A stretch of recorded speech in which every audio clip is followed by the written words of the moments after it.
Hi friends, today we are going to talk about async request reply pattern.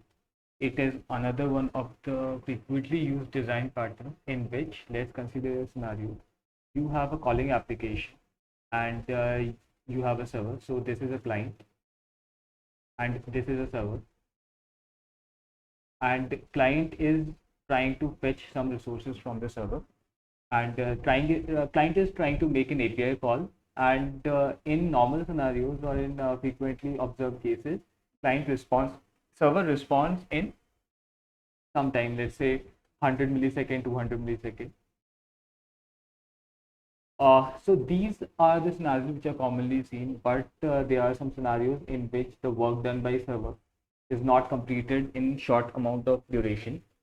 Server needs more time to calculate something or to process something. For example, you are uploading a particular video, and server is a YouTube server which has to do some background processing about copyright violation checks, and it has to process the video for quality and space optimization. So it has to do some backend operation on it. In those cases, you're not going to block your incoming request.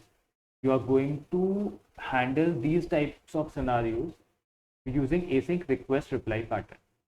So in a very brief, what you can see is whenever client makes a request, client makes a get request, post request, or any request that client makes, server has to process it. So instead of creating the resource, or instead of processing it synchronously, it starts an asynchronous job, or asynchronous it starts the asynchronous processing and gives some response.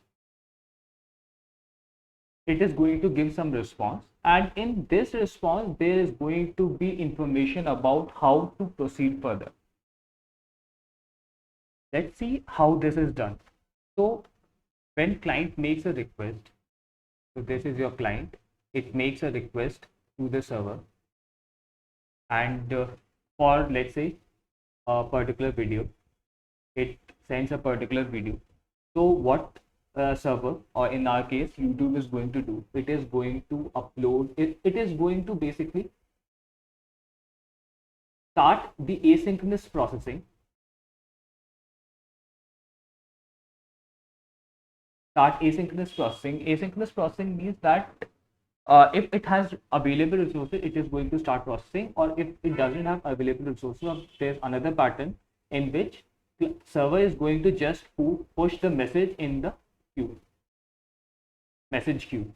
Okay, and then server, and then it is going to basically give a response, and this response is going to have final, it is going to have status check URL.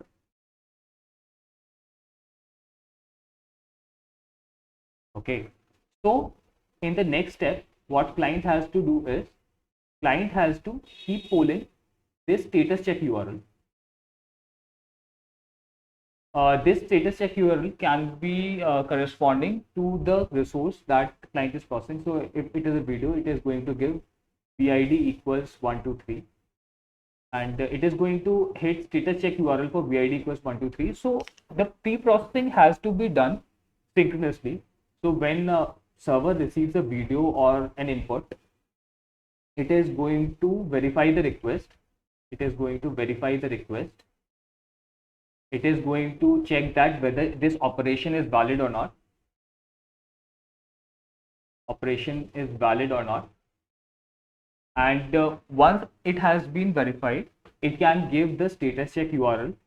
And if this operation is not valid, for example, if the input is not valid, or if the operation is not allowed, then server needs to send appropriate response, like it is a bad request, or maybe status code 400, or any status code that client server has implemented.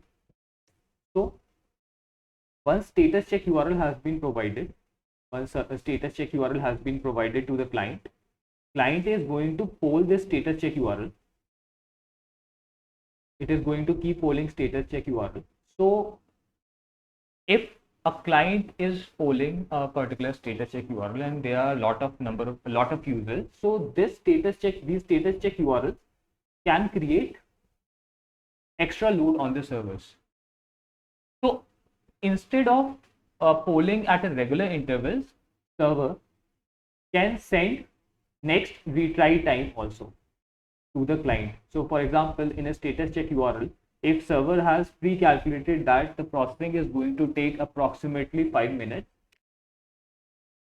so what the server is going to do, it is going to send retry after equals 5 minutes in the response, either in the headers or in the response body. It can be sent in header or it can be sent in response body. That is up to your implementation. So when then client needs to honor that retry after, and it needs to retry after 5 minutes, and after 5 minutes when the processing has been done by the server, when the last status check URL hits status PID equals 123 or whatever way server has decided. Sorry, this is server. So whatever way server has decided, it is going to give response, and in this response, what it can do is it can either 302 to a new URL. So in this case, some resource was created or some processing was done, and response for that processing can either be returned in this status check URL, but it is going to break the generic implementation for async request reply pattern that you can use in other services as well. So what you're going to do is you are going to keep a common functionality in which status check URL should either redirect to a new URL. It can either redirect to a new URL, or it can basically send URL to the send new URL. Okay, so it can either send new URL in body, or it can just redirect to the new URL. So once client has new URL either through redirection or through a new URL in the body, it can obtain that resource. So let's try to see what is the time sequence diagram for this system behavior. So this is a client, this is a server, and client is going to send some input request. So this is request. Server is going to start processing. So during the response for status in which it returns status code, it can return, server can return HTTP 202, which means request has been accepted. So 200 was for OK, 202 is for accepted. Okay, so it is going to send 202, then it is in this response, it is going to send what is the status check URL. So client is going to hit status check URL.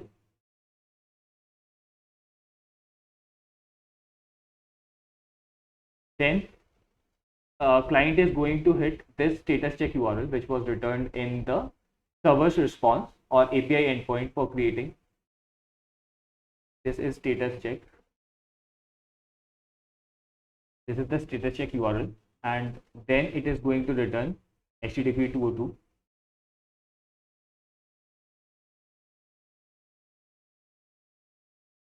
So 202 means a request has been accepted and it is still in processing. It generally depends on the implementation. So when next time client hits status API, then status check URL is going to either, let's say, HTTP 302. Okay, so that means it needs to redirect to a new URL which points to our resource.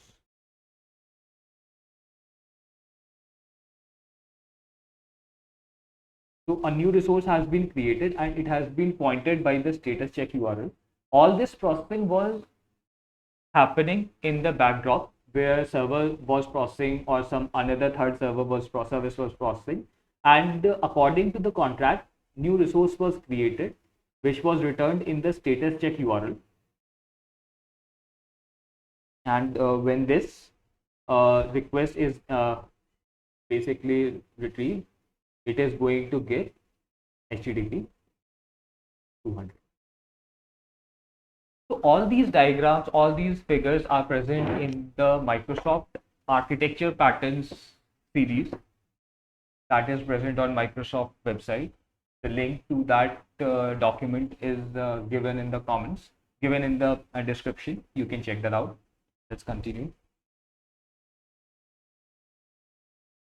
So this is the time, rather than this is the time from the start till you actually got HTTP status 302. That means and the request has been completed. It can be completed even before 302. For example, let's say our processing was completed here, but since our processing was completed rather here, since we hit status check at this point, so we got response at this point. So this is the approximate time which was taken to process your request. And if for example, if in this case this processing time was 10 minutes, so server can basically send retry after as 9 minutes or maybe 8 minutes, retry after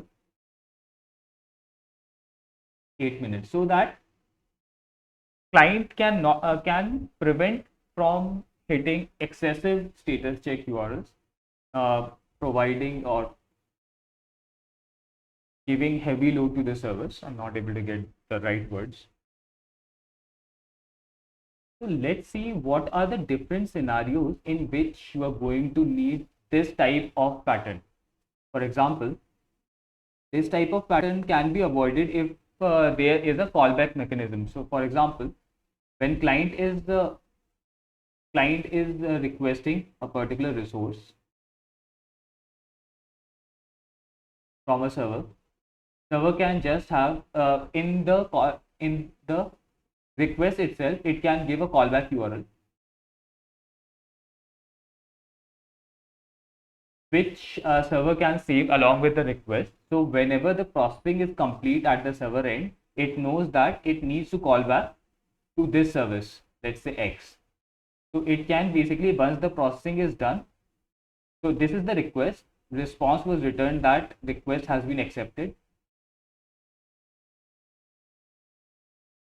and callback was saved along with the request. Once the processing was done by the server or any other service, then it knows that it needs to call back to this service X.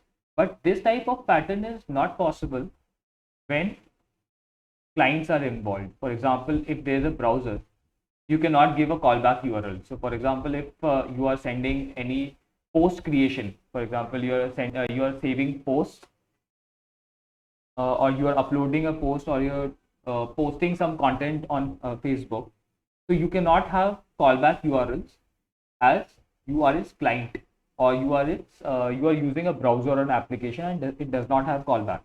So in those cases, you can either poll the content, or you can have a long running request, in which case it is going to create. Another case, let's see what are the cases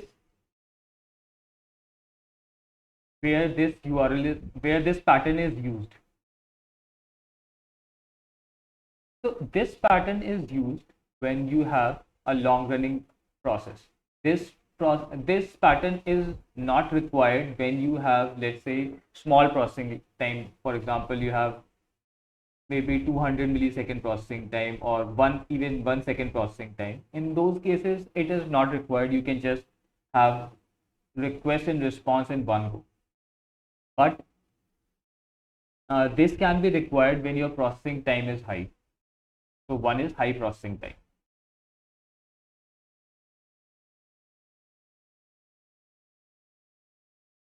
Another use case is when your client is a browser or an or your mobile application. In those cases, you cannot have callback URLs. So one way to mitigate this functionality of having a polling mechanism is you can have a callback mechanism. So for example, you made some request and it started some processing. And when the request and the operation was verified, you sent HTTP 202 and you didn't poll the server. Instead, in the post request, you sent the callback URL. So what is going to happen is server is going to keep this callback URL with itself, and once the processing is complete, it is going to call this callback URL, saying that the request that you made has been completed now. And this is the exact case in which you may need this pattern. For example, let's say there is a firewall which prevents you from calling this client directly. So if there's a firewall between the client and the server, and the client can send requests outside, but the server cannot send or the request cannot be sent from outside to the client. Then in those cases, you need a polling functionality, like we have discussed just before. What other cases require this feature is when you have a browser, in which case you cannot have a callback URL. For example, your servers can have a callback URL, but if if you're creating a resource, or if you're sending the request from browser or mobile application, in those cases you cannot have callback URLs, because it is not a server, it is basically a browser which is handling some requests. This functionality is also required in cases where the running server, for example, let's say this is a server, this is also listening on some port, and this is a server. You are creating request or request on this server, and it is doing some background processing on your request, and this server does not support HTTP. So in that case, you can send the request in some other format. You can send a callback in some other format, maybe a message in the queue or something like that. Let's try to take a scenario in which you have this type of application which can basically send the request, and the server is going to do background processing, and then client has to poll periodically. All is well and good. Now suppose you have to support a legacy application which does not have polling functionality. How are you going to handle this? This scenario can be handled by creating a facade or an adapter. Let's say this is an adapter service.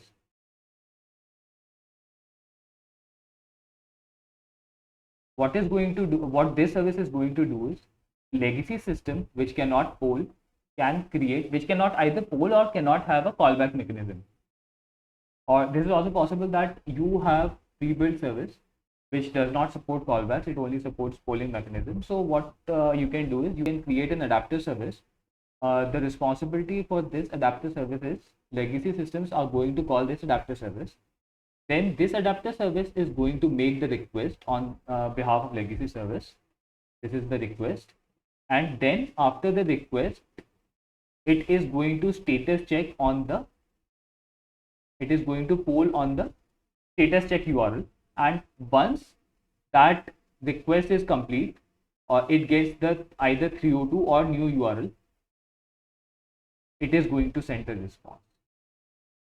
So in this case, latency for this API is going to be summation of all the time that was taken for these initial requests and subsequent polls to complete. So legacy system in this case is going to imagine that system is working asynchronously, but inside the actual service, the work was being done asynchronously, but legacy system was getting a view that work was being done synchronously. There is no one size fit all approach in computer design. So let's say you have a service, you have this service, client and server. We have considered that we can use async request reply pattern, but there are other possibilities as well. For example, if this client and this server supports WebSockets, so what is going to happen is client is going to create a WebSocket with the server. So WebSockets are long-lived connections through which bidirectional data transfer can take place. In normal API requests, only client can send the data and server can respond to that data. But in WebSockets, what happens is server can also push data to the client. So in this case, client is going to send the request and server is going to start background processing, however it is processing that. For example, it's taking 5 minutes. So client is going to hold this connection open, and once the request is complete, client server is going to send the resource back to the client on this connection. And if this is not allowed, then you have to fall back to the async request reply pattern. It is also possible if there are no firewall restrictions, as we have seen. If there are no firewall restrictions, for example, if the server has back connectivity to the client or the calling party, then also you don't need to have a polling functionality. You can just have callback URLs configured, and once the processing is done, servers can directly inform the client that the requested task has been done. Few edge cases that we have to deal with is, for example, let's say this is the client server. It has made the request and the server has given the response and callback status URL. Then client is going to call the status URL. Whatever status check URL that server has given, it is going to poll the status check URL, and in the background processing was being done. So what if this processing breaks in some cases? How are you going to handle this? You can handle this by having special functionality in the status check URL, in which case what you're going to do is you can either send 404 to the client, or a better way is, rather than sending 404, you can redirect it. You can send the response. You can send the response URL, and in that response URL, when the client calls that response URL, you can either inform that the job has failed. You can either send 404, or maybe you can say 500, or whatever, however you want to handle it. But though 500 is not the right case, you can basically say data not created, or however you want to handle it. But you need to handle this scenario as well, or that is how are you going to handle when the background processing has failed. In some scenarios, there can be request by the client to abort the operation. For example, client created a request, and after creating the request, you started processing it, but after some time, client wants to cancel that processing. So it can basically, it needs to have some functionality. Client needs to know some functionality of canceling that request, and you should handle that by canceling the background process that was running. So this is all taken from the Microsoft Architecture Patterns blog on the Microsoft website. I am just understanding it and sharing it with you guys. It's not my creation. All the credit goes to their respective creators, and I'm really thankful that they've shared such a good content with everyone. This is all in the async request reply pattern. Please let me know if you have any doubt. We can discuss that. Thank you and have a nice day.